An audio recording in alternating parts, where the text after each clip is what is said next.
the goat house, basically. It's like a farmhouse kind of on the other side of the mountain. We slept here. A bunch of dudes from yesterday. It's kind of got like a third grade slumber party vibe. God, it's like the whole fucking yard is an alarm clock.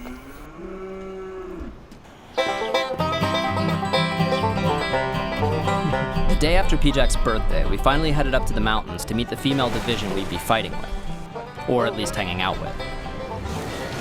The 1-hour car trip across one hill we were promised turned out to be a 9-hour journey that involved numerous hills,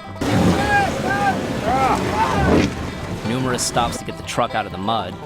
That's where he just got stuck. Oh. Possibly took us across the Iranian border at some point, and required a magic Zelda whistle to ford the final river.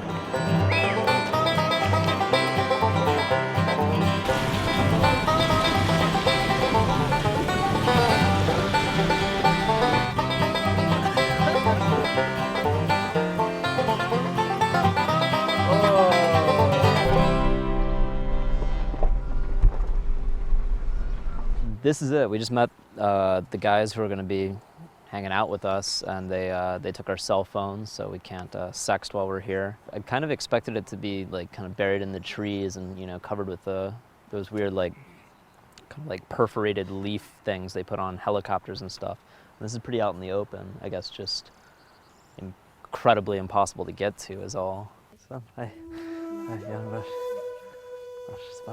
We took a short hike up the hill to our soldiers' camp and ran another awkward handshake line. Thank you. This particular P-Jack division fights for women's rights in and around the Iranian border. Thankfully, after a grueling morning trek, we caught them just as they were sitting down for tea.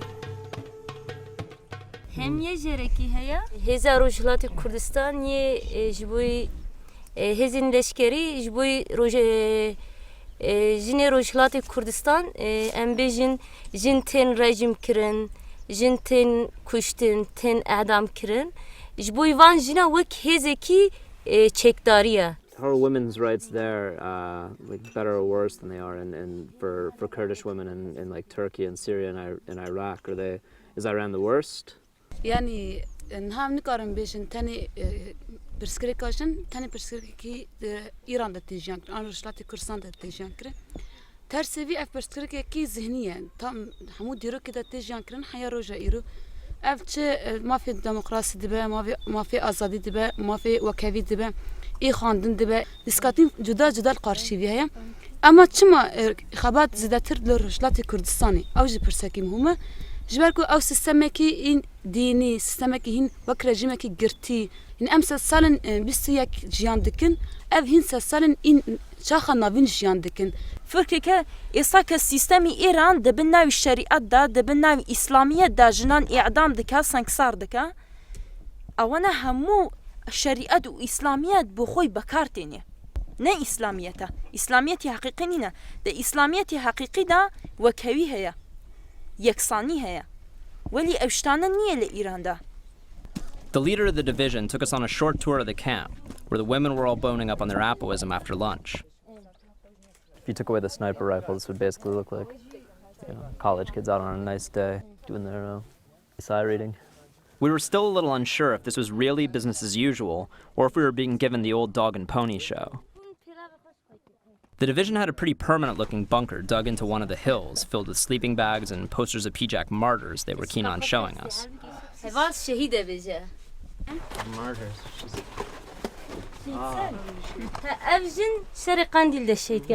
Again, a little suspicious on the whole, is this all just set up for us? Does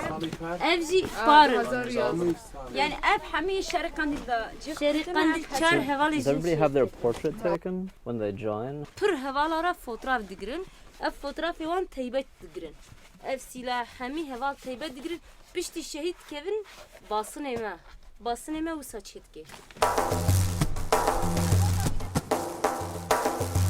Finally, study time ended, and the division reassembled to run some drills and show us what makes them the most fearsome female warriors in the Middle East.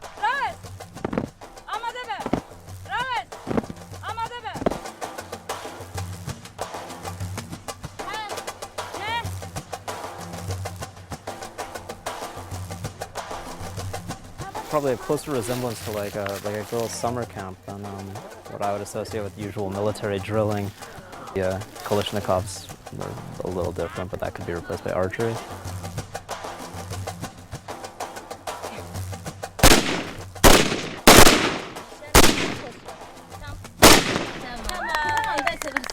Okay. I don't know if I hit the rock or not.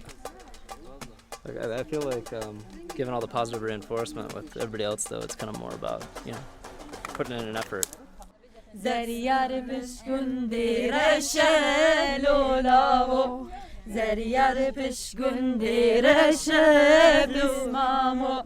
Just basic army stuff, you know, just having lunch on the grass and then line dancing.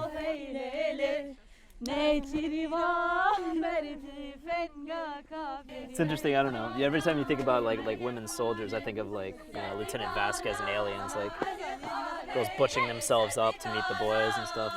It's kind of refreshing to see female soldiers who on their own just like hold on to a modest amount of femininity. Shortly after the circle dance, somebody radioed our division leader that they'd compromised their unit's security by firing their guns. And so our time with the ladies of PJAC came to an end, with us completely baffled how these very nice, but not exactly professional, female fighters could ever hold their own against the Iranian Revolutionary Guard. That is, without a lot of outside help. But as confusing as it was to watch a supposed crack squad of PJAC guerrillas giggle and clap their way through basic calisthenics and introductory riflery, it actually sums up the whole Kurdish situation pretty nicely. There's sort of two competing narratives with the Kurds in Iraq. In one, they're the classic scrappy underdogs who, by dint of their skill and sheer commitment to their cause, beat the greatest army in their region and establish a beachhead for their future nation. In the other, they're the persecuted minority who appeals to the West to save them from genocide, and are now forever grateful for America's intervention on their behalf. The thing is, they're sort of both true, and the Kurds are more than happy to use whichever one suits their needs at any given time, and whichever one suits the needs of their allies, whoever those happen to be on that particular day. It's basically the old schoolyard technique of pitting the bigger kids against each other, by telling them like, hey, Craig just beat me up, and he says you're too much of a pussy to do anything about it. But the Kurds have raised it to the level of national political philosophy, which is honestly a pretty great approach if you're a homeless ethnic group sandwiched between Iran, Turkey, Syria, and Iraq. Just provided the older kids never catch on.